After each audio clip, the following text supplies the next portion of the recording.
Professor Wu Xinbo of Fudan University. And then we have two cooperating organizations. First of all, Shanghai AmCham, without whom, without its wonderful logistical team headed by Karen Cho and by several other people who are in the audience who work so hard to make sure that all of the many, many details of putting together a program like this fall into place. We are deeply grateful to them because we couldn't do it without them. And we have a new partner this year, the Shanghai Association of American Studies, also led by Professor Wu. He holds many, many hats. He's a big card to put the names of all the organizations that he's involved in. So I'm very grateful and want to thank all of those entities, but most of all, I'm up here to talk about Paul, which embarrasses him enormously, and he's going to want to not sit on the stage while I say this, but actually, if it weren't for Paul, none of us would be in the room this afternoon. Paul came, I first met him when he came, what year was it? Many decades ago. Paul came to be an intern at the National Committee on U.S.-China Relations. He had been a student of Mike Oksenberg's, and Mike told him he should come and work with us. And it was the summer before he was then going to go to SAIS to work with 13th Barnett. And so I got to know Paul, and he was a terrific intern. And then we kept contact over the years, and decades later, he called me one day with a really inspiring comment, and that was he felt that it was really important for the relationship between the two countries to honor, it was also a very filial thing for Paul to have done. He wanted to honor his two teachers who had been so important to him. So he suggested that the next time I was in Shanghai, that we might meet together with the predecessor of Professor Wu's, Ding Xinghao, who was then the president of the Shanghai Association of American Studies. And the idea was to come up with a plan that would do something to honor the two men, but would also involve people in the city that both of them loved so much, and in a country that was very, very important to them. So we came up with this idea of having an annual lecture series to think about the issues that were at the cutting edge of the relationship. And so we are very pleased to be doing that again today after so many terrible years of COVID. We are also very pleased to have our ambassador, the U.S. ambassador to China, Nicolas be with us today. And he's going to be talking about a man who was also very close to the National Committee and who was a seminal person in the relationship between our two countries, Dr. Henry Kissinger. He, as you all know, I'm sure, because he is very beloved in this country, Dr. Kissinger celebrated his 100th birthday in May of 2023. And actually, the last public event he did was at the last gala for the National Committee on U.S.-China Relations. He would be so pleased to see so many people in the room today here, not to talk about, well, yeah, he would like everybody here to talk about him because he was very proud. And I think of the many things that Dr. Kissinger did in his life, his work on China and his ability to bring the two countries together and to be instrumental in that was, he felt, the most important contribution that he had made to his country and to China. So with that, I want to introduce our next speaker, the president of, as I said, many organizations, Professor Wu Xinbo of Fudan University. And again, thank you all for coming.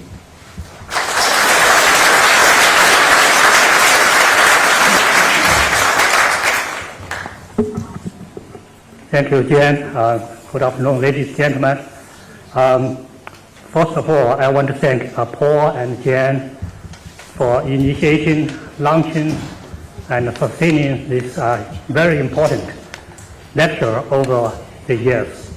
And I think this lecture, Dr. Nate and Mike Oksenberg's lecture, is not only to be in memory of these two great scholars in China-U.S. relations, but more importantly, to inspire the younger generation of people in both countries to contribute to this relationship. And today, present in this audience are not only students from NYU, Duke Queensland, or Nanking Hopkins, but also students from Fudan and other universities in Shanghai. And the very story that this lecture has moved from when Mr. Jin Jianhao was the president of the Shanghai Association of American Studies, then to Mr. Huang Renwei, who was the previous president, and now to this leadership, suggests that in Shanghai there has been generations support for better China-U.S. relations. And this lecture is held in Shanghai also attests to Shanghai's importance and contribution to China-U.S. relations. Shanghai is always a bridge between our two countries, our two peoples, and our two societies. And to today's topic, Henry Kissinger and his legacy for China-U.S. relations, I think that's just the perfect topic, the right topic, the right man, and the right place in Shanghai. Because Shanghai, as we all know, really stood as the opening of China to the United States in early 1970s. Dr. Henry Kissinger, as we all know, is a very important part of this relationship. And also, he has left a very profound legacy for this relationship, deserving our study, our worship in the years to come.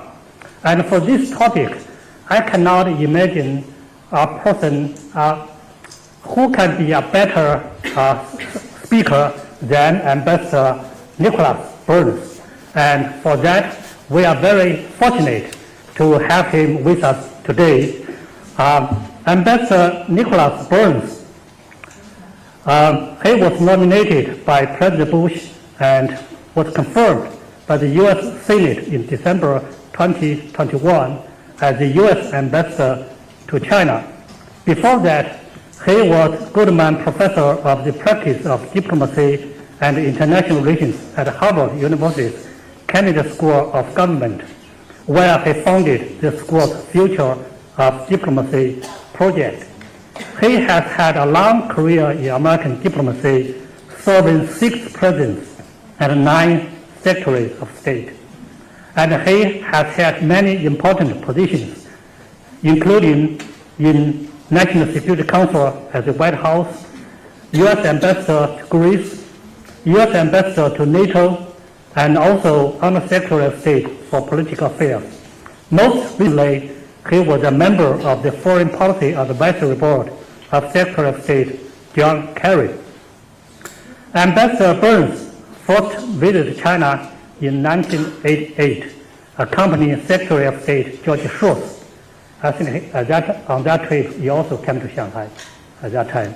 And then President George H.W. Bush in 1989.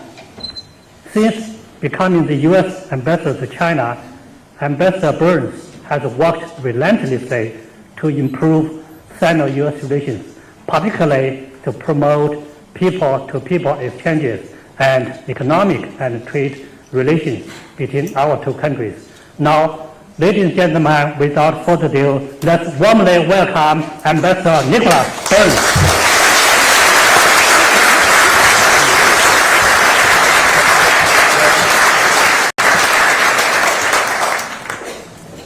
Thank you, Professor. 晚上好，很高兴来Shanghai. Good evening, ladies and gentlemen. It is such a pleasure to be here. I've never been in this beautiful room before, in this beautiful complex. And so I thank you for the invitation to be with you. It's always good to be in Shanghai.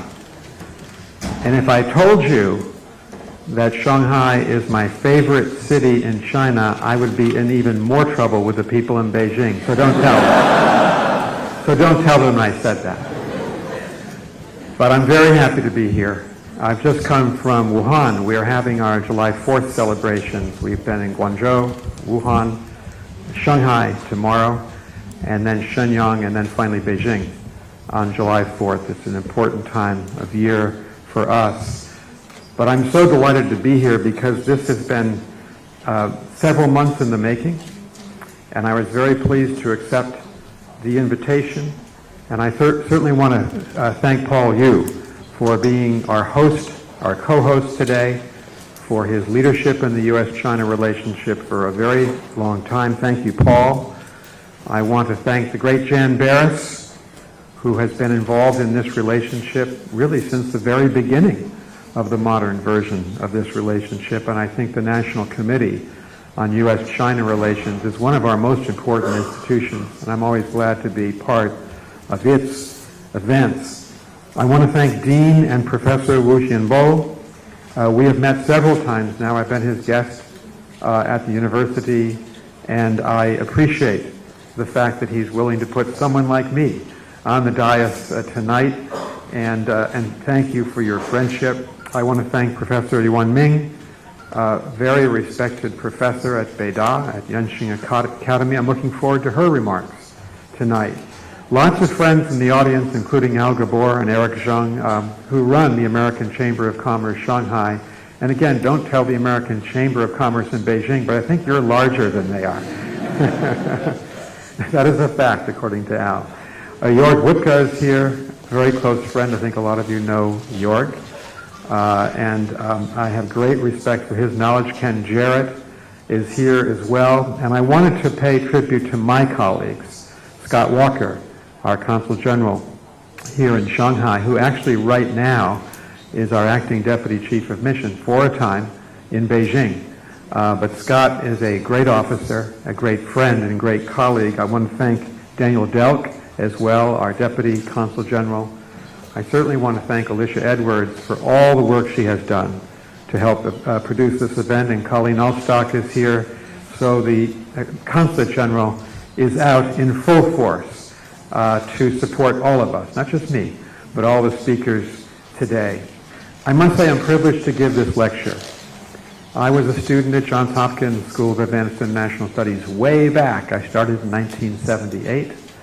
I was there until 1980.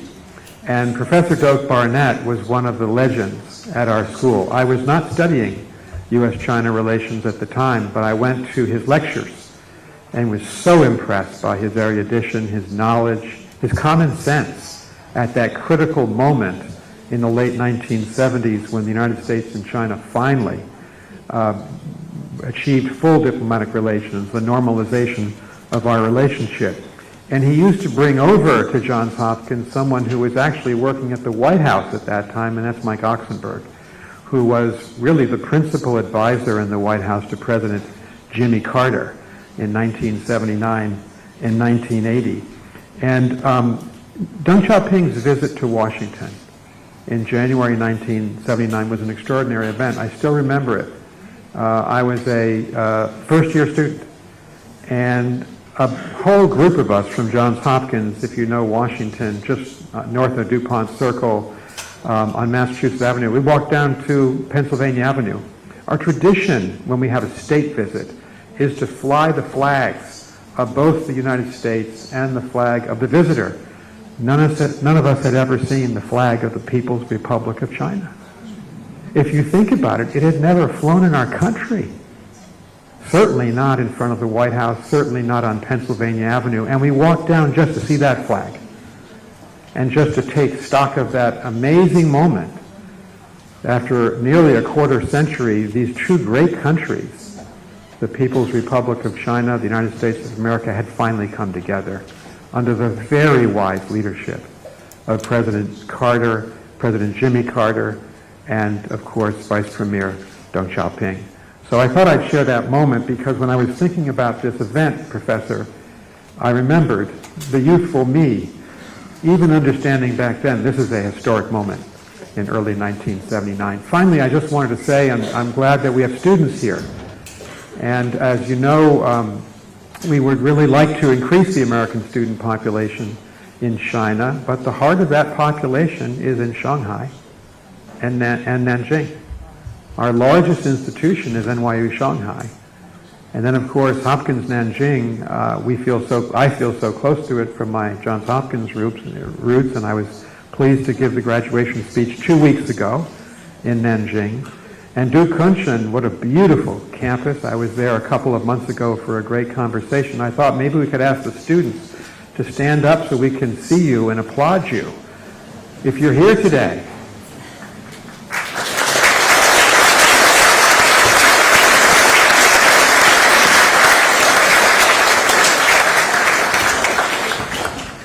and just don't ask tough questions to the panel when we're through with our speeches. Ladies and gentlemen, I've been asked to reflect on the legacy of Secretary of State Henry Kissinger on the U.S.-China relationship. So that's the question. What is his legacy when it comes to this relationship that all of us are involved in? And my answer is simply, his legacy is monumental. In fact, I can't think of an American who embodied that relationship for so long. I remember a Chinese friend from the government saying to me when Secretary Kissinger passed away last autumn, he was the only American who dealt with every Chinese leader, from Mao Zedong to Xi Jinping, and every leader in between, at every level of the government of the People's Republic of China. He was, in the famous words of his predecessor, one of his predecessors, Dean Acheson, he was present at the creation of the modern relationship between our two countries. He wasn't just present, he was the architect on the American side, along with President Nixon, of the creation of the modern relationship between our two countries. They understood it was a strategic necessity that the United States and China come together in some form of relationship, as we had been isolated from each other, completely isolated from each other from 1949 on. And in a world in the early 1970s, where both of us had extremely difficult relations with an aggressive Soviet Union, and both of us were contending with that strategic challenge, and because it made sense to bring these two countries together, thus we had President Nixon's trip to Shanghai and Secretary Kissinger's prior trips as NSC advisor to Beijing to set up the visit. It's even interesting to reflect back. I read a couple of years ago a biography of John F. Kennedy, and he was even thinking in his first term, well, in my second term, what's my China policy going to be? Should we have some kind, this would be 1962 or 3, he might have been thinking this, some kind of rapprochement with the People's Republic. And of course, the vehicle for this Chinese-American rapprochement, well, it took place right here in Shanghai. And in many ways, at least the first cornerstone of many foundation stones was the Shanghai Communique. And it remains a major part of this relationship and a major part of the articulation and definition of the One China policy of the United States. And it's testament, I think, the Shanghai Communique, to times when diplomacy can be farsighted, diplomacy can be patient, and diplomacy can be wise, and diplomacy can serve the interests of both sides, not just one side, in a difficult, nascent relationship where the two sides are trying to take baby steps towards each other in a very difficult environment. And it has given the Shanghai Communique and everything that came after, including, I might add, the Taiwan Relations Act and the other joint communiques of this relationship and the history of this relationship. It's given us a framework, to use an old Cold War word, to coexist peacefully, and despite the current strategic competition between our two governments, and it's very real, that strategic competition, despite the acute ideological differences between us, and that's very real, this edifice that we've built allows us to have embassies in each other's countries and consulates, and it allows us to have connections and allows us to practice the patient, difficult work of trying to parcel out the differences and even sometimes where we can come together. I've been thinking about Secretary Kissinger lately. I have on this trip his great book, and I think it is a great book, his 2011 book on China. And I was consulting it just the last couple of days, thinking about this lecture. I think it's one of the most thoughtful books, and certainly one of the most important books written by an American, reflecting on Chinese history, reflecting on the way the Chinese think conceptually about your place, if you're Chinese, in the world. And it's a work that probably took him several decades to conceptualize as the most experienced American dealing with the government of the People's Republic in China. I taught a course on great power politics at Harvard for many years. And of course, if you think about modern great powers, you think about the European Union, you think about Germany, you think about Russia, certainly, and India, and Brazil, and Japan, but the two stars of that course, the two greatest powers, were the United States, are the United States and China. And in looking through my copy of the book, it's earmarked. I've written into notations on many of the chapters as I prepared my lectures over the last 10 years of my time at Harvard.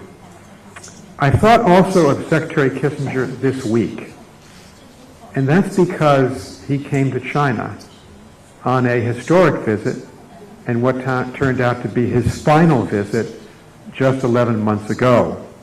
And I had been talking to him about this visit for several months, and I went out to meet him at the airport in mid-July at 2 p.m. on a very hot Beijing day. I think it was above 40 degrees centigrade. And there he came off a plane, and I think his voyage was 20 hours, at the venerable age of 100, on two canes with an aide at one elbow. Remarkable he could make the trip. And I thought that he would surely want to rest. I said, Mr. Secretary, shall we sit down and rest? He said, no, let's go. And he didn't stop, as I remember it, for 5 days. The centerpiece of that visit, of course, he'd been invited by President Xi Jinping, was a meeting and lunch at Diaoyu Taipei Guest House with President Xi. He also met with Director Foreign Minister Wang Yi. He also sat down for a half-day seminar with the greatest experts on artificial intelligence in China. And he came to our embassy and spent 3 hours with us, and we honored him. He told me a story on that trip that I had not heard before, about how the United States and China actually came together after President Nixon's visit. And I think he felt proud because he was one of the architects of this story. He said that 6 months or so after President Nixon's visit, Premier Zhou Enlai called Henry Kissinger, who was in the United States, and said, nothing is happening. Nothing is happening as a result of this visit. And Secretary Kissinger said, he said, what do you mean?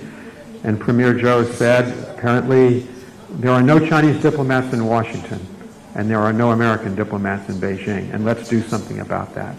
And of course, they made that agreement, and before we had full diplomatic relations, Premier Zhou had ordered the construction of the house that I live in now with my wife Libby, and of our liaison office. And our first ambassador came out with 9 people.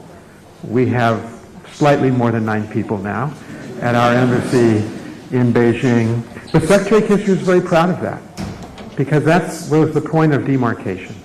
That's when we really began to work with each other 6 years before full diplomatic relations, and he felt proud of that in coming off the airplane. So we honored him that day, last July, at our embassy. We flew an American flag over the embassy in his honor. We presented it to him.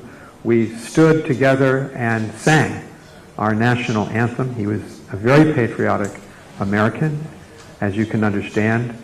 And he sat and talked to us for 2 hours. I interviewed him, and then he took questions.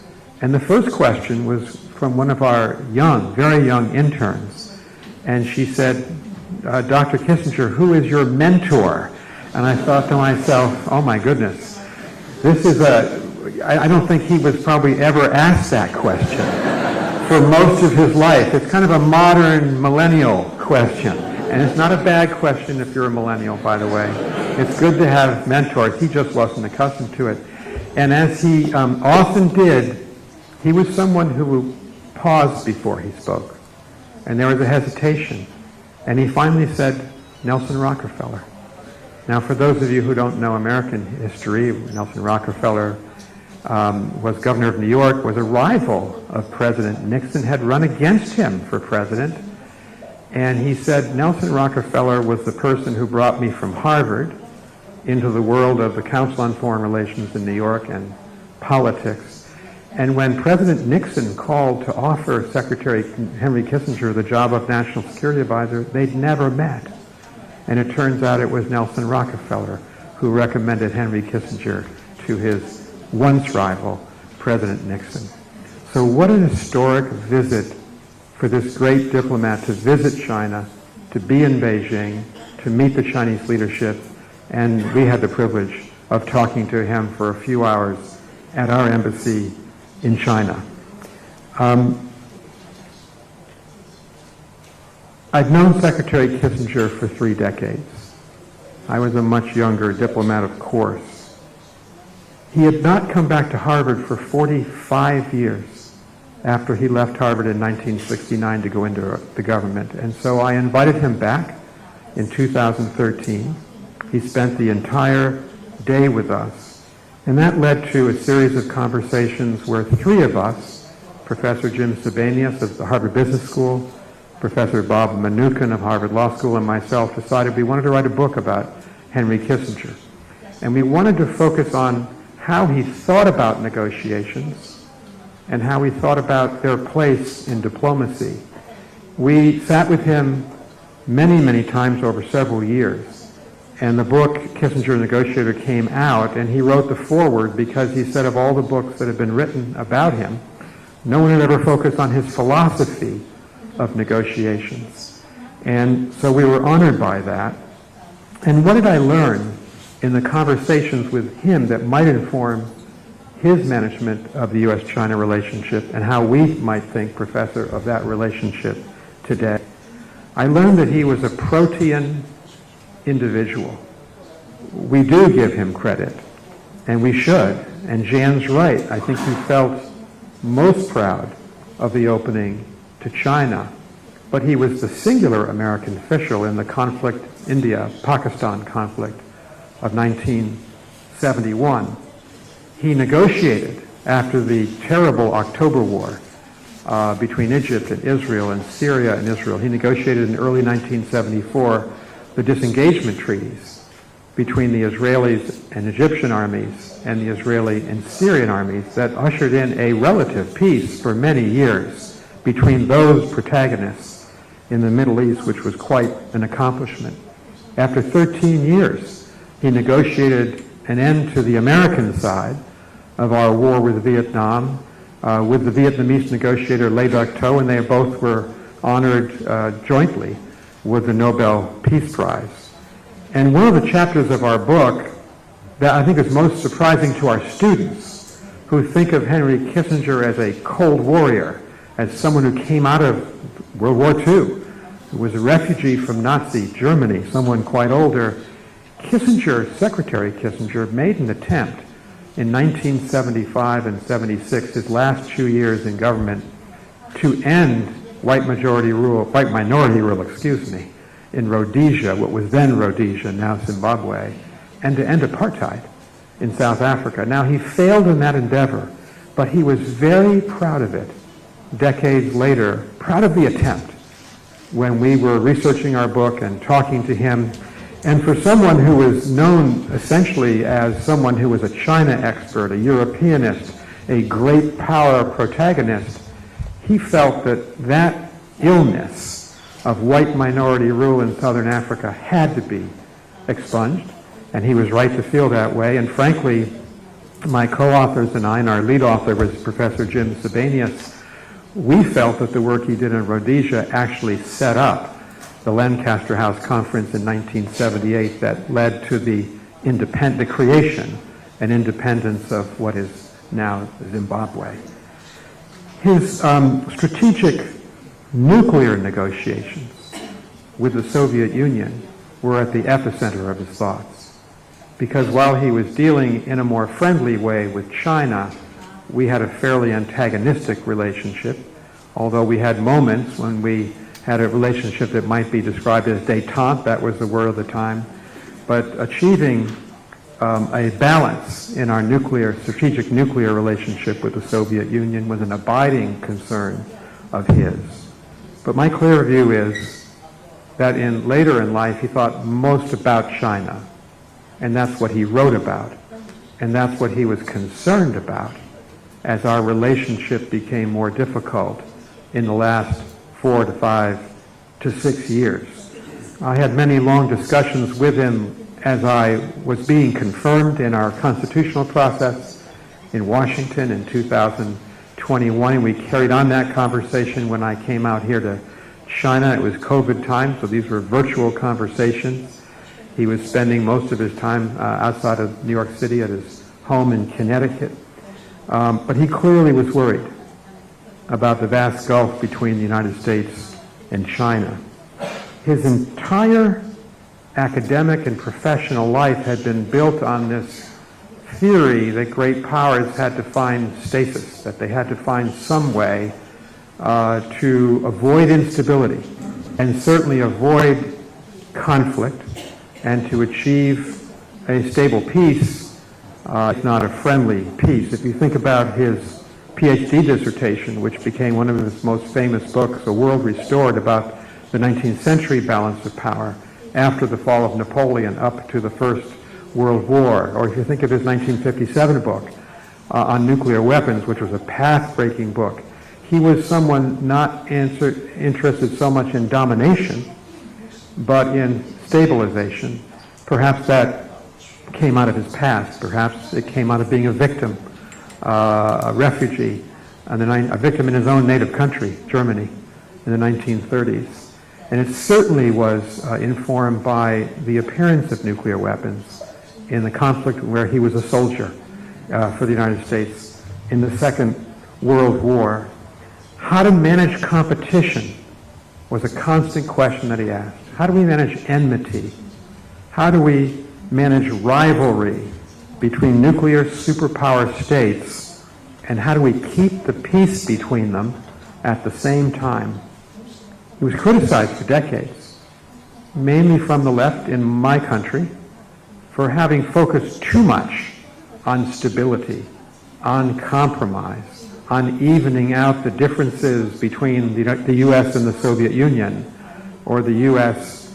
and China, criticized for subordinating some issues that others felt should be at the center of the relationship. I remember when we asked him about this, when we were researching our book, he had a quick answer, and I think it was an answer that he felt, he had an answer filled with conviction. He said, one of the things that he worked most strenuously on was to reduce the probability of conflict among the superpowers.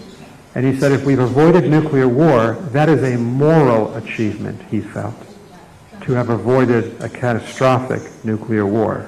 And we were impressed by that response and by his conviction. He wrote, and he mentioned publicly, for the United States and China to establish a conceptual underpinning. He was consumed by a set of principles that might be the foundation of a U.S.-China relationship, so that we didn't just rest on shifting sands between our collective feet in this relationship. That has proven to be easier said than accomplished in our relationship. And I certainly don't want to predict today what Secretary Kissinger might say if we had had him at this conference here in late June of 2024. It would be presumptuous of me, obviously, and it would be extraordinarily disrespectful.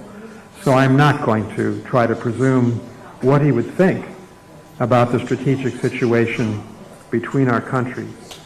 He did think, and he did write, especially in that 2011 book. He thought it was important that China had entered the international system fully in the 1970s, the late 70s, 80s, and 90s without force, meaning China had risen to the top of that system, but not because of war, but because of diplomacy. He felt that was an important underpinning, and I think in his mind a positive underpinning about what might be possible in the superpower relationships. So I can only offer my own view, and I'll just perhaps cite one issue that I think is central to our relationship today, but I won't talk about his views. And the issue I think that is bedeviling us now is Russia's brutal invasion and war on Ukraine. That has become an existential crisis in Europe because Europeans and North Americans, Canadians and Americans, have been involved in 2 world wars on that continent over the last 100 years. And the abiding interest and concern of the Europeans, Canadians, and Americans is that Europe not be divided again. And that the democratic peace that was established with the fall of the Soviet Union and the end of the Warsaw Pact and the end of the Cold War ought to be maintained. That is why you've seen this very strong pushback by the European Union, by the NATO countries, by the United States and Canada to what President Putin has done in launching this war.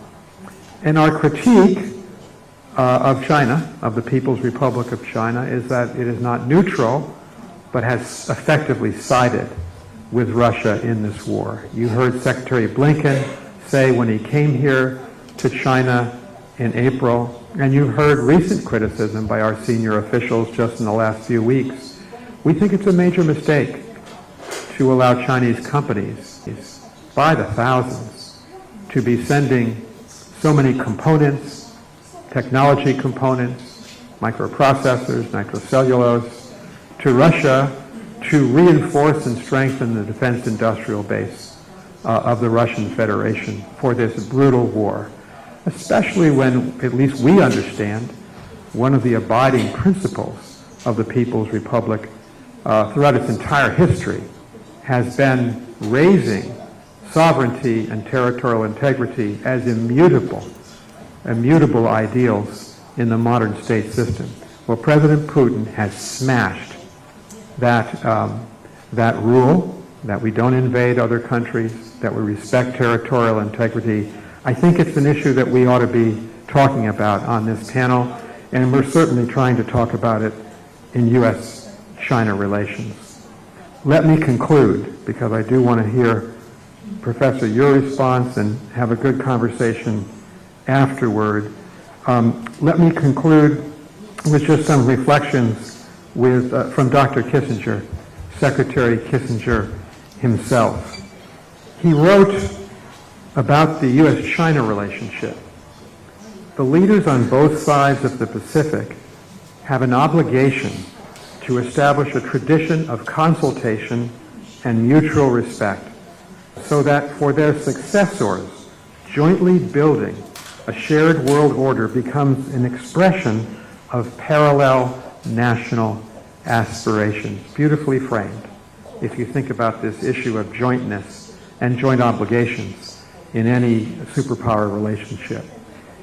And he also said, the task of a leader is to get his people from where they are to where they have not been. That is a lesson from the life and work of Secretary Henry Kissinger, and perhaps even a vision that China and the United States might do well to reflect upon. Thank you very, very much for listening to me today.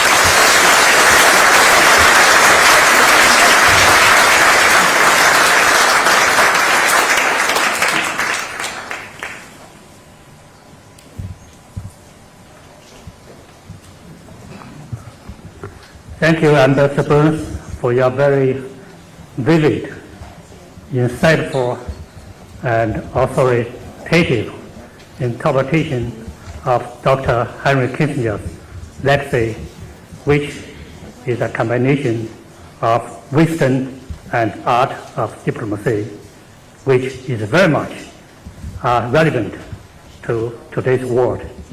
I think your interpretation helps us, especially our students, better understand Dr. Kissinger and his contribution to international politics in the 20th and 21st century.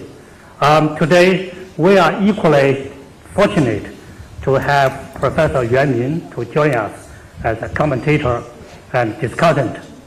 Professor Yuan Min is currently the Honorary Dean of Yanjin Academy of Peking University and also a professor of the School of International Studies. Professor Yuan was originally trained as a student of Western language and literature at Peking University. Prior to her graduate study, she spent 8 years in Northwest China. China's reform and open door policy allowed her to do her graduate work in the law department of Peking University and then to visit various institutions abroad. She was a visiting scholar at UC Berkeley from 1983 to 1985 and a senior associate member at St. Antonius College in Oxford from 1989 to 1990. Since 1994, she has been invited to research at the Carter Center in Atlanta, Georgia, the Carnegie Endowment for International Peace, and the Brookings Institution in Washington, D.C. Professor Yuan is a great scholar and professor, but the most important thing is that she really pioneered in the study of and the exchanges with the United States in the early days of China's open up and reform. She has worked relentlessly to educate and inspire the younger generation of people in both China and abroad. And the most important thing, of course, is that she has many interesting stories to share with us about Dr. Henry Kissinger. Now, ladies and gentlemen, let's welcome Professor Yuan Min.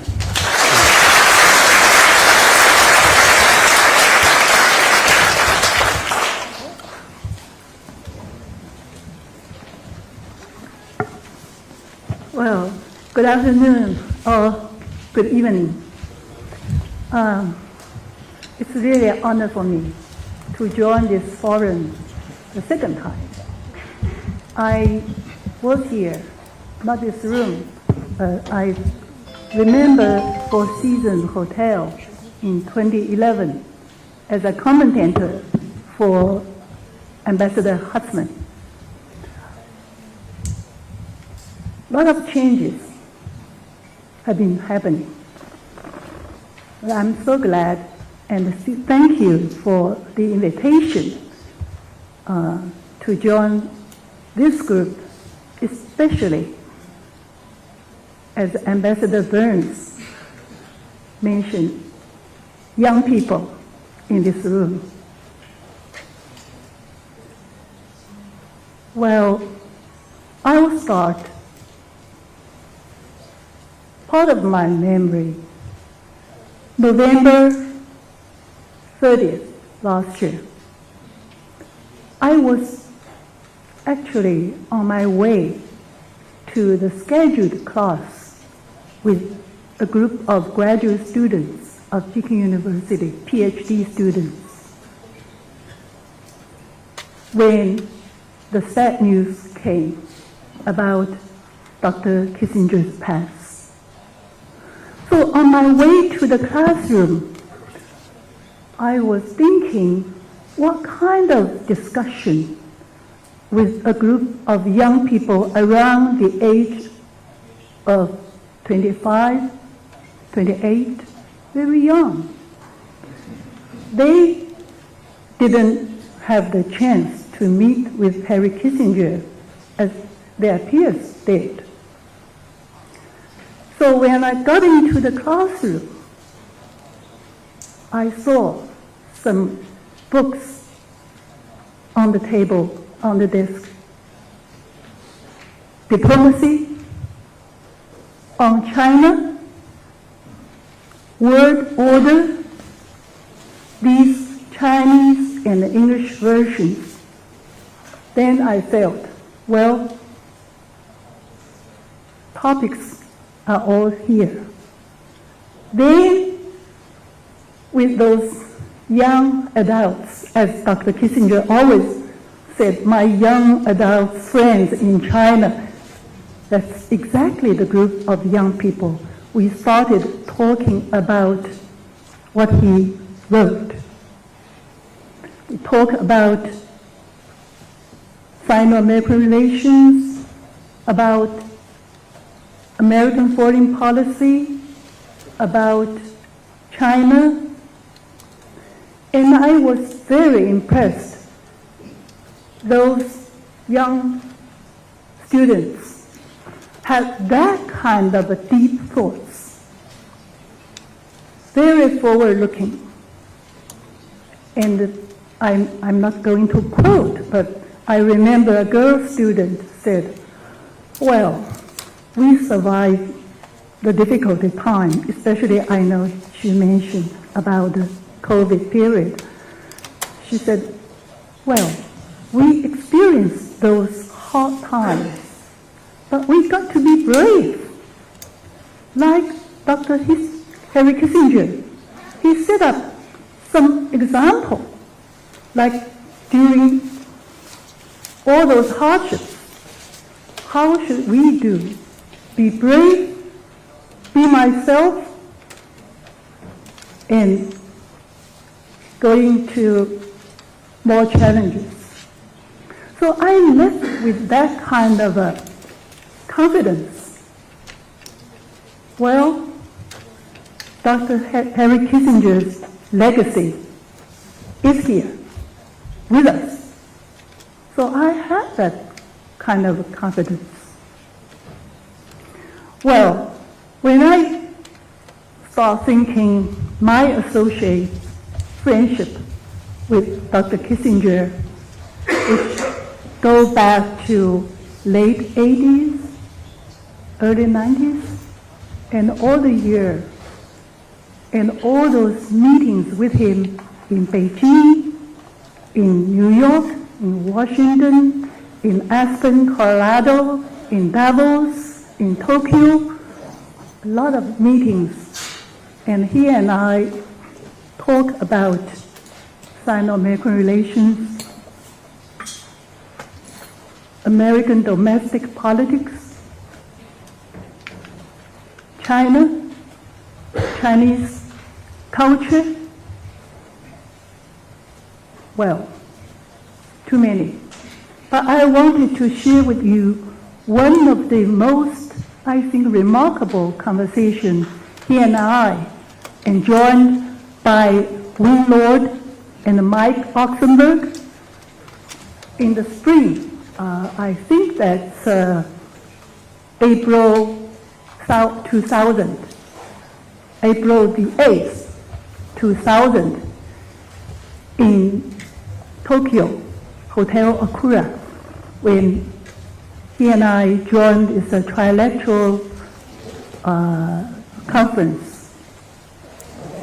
David Rockefeller and others all there. And at breakfast, he walked up to me and said, Yuanming, could you meet with me this afternoon? I said, of course.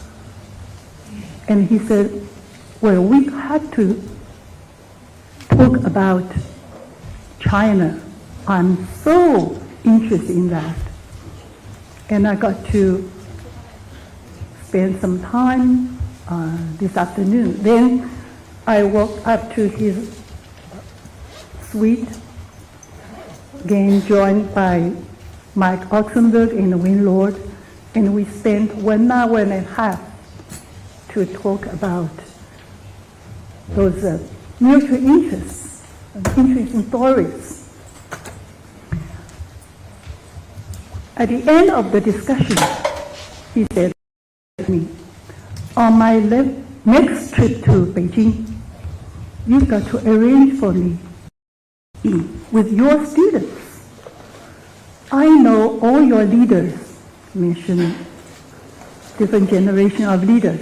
I haven't met with the young people. I got to meet those young people. And I said, you are welcome to Peking University. And very shortly after this discussion in Tokyo, he came, actually arranged by the National Committee. He came with a group of American friends, Secretary Perry, Ezra Vogel, Michael Lanton, Ken Libersau, you name it, there's quite a lot of friends in the group. And of course, Jan Barris. That was his first visit to Peking University. And the meeting with my students went on about 2 hours or more. Very well. He was very much intrigued by these conversations with the young people. He used to talk with our leaders, but now in the room, those very interesting questions from those young ones. And he was very serious. He mobilized his team to join the discussion, but anyway, he responded mainly to those major topics. I'll give you more details later, but for me, when I think about Kissinger's legacy, and especially his thoughts on China, or China's foreign policy included, he looked at China as a whole. I mean, he tried to have that conceptual understanding on China. Not just we talk about foreign policy, well, it's important, and he had to deal with that all his life, but he wanted to go in depth to learn more. And I was so moved by his openness to this learning, especially he's open to young people. Ambassador Burns mentioned the book, his book on China. On page 11, Dr. Kissinger quoted what the MIT professor, the late Lu Xunpai, put, that in the modern age, China remains a civilization pretending to be a nation state. That's what Lu Xunpai put down. And Dr. Kissinger just quoted it. And I asked him, what do you think, Dr. Kissinger, a nation state or a civilization? And his response was both.